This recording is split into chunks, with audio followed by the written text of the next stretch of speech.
दडपे पोहे करणार आहे. त्याच्यासाठी मी पातळ पोहे घेतलेत, 2 छोटे कांदे चिरून घेतलेत, 1 टोमॅटो चिरून घेतलाय, नारळ, ओला नारळ आणि मिरच्यांचे तुकडे. आता आपण याला फोडणी करूया. मोहरी, हिंग, हळद, थोडंसं तिखट घालते याच्यातच. याच्यात सगळं मिक्स करते. मिरची,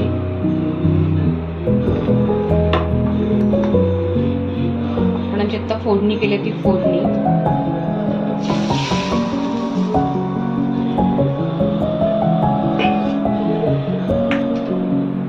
आणि भरपूर ओला नारळ.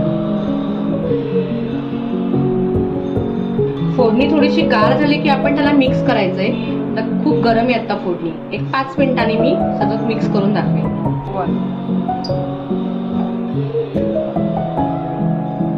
थोडंसं मीठ,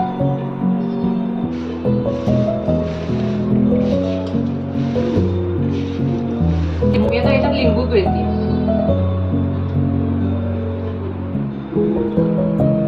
अशा प्रकारे आपले दडपे पोहे रेडी आहेत. या दडपे पोह्यांना हेच का नाव पडलंय, कारण आता हे मिक्स करून झाल्यानंतर त्याला थोडा वेळ दडपून ठेवायचं असतं, म्हणजे झाकून ठेवायचं असतं.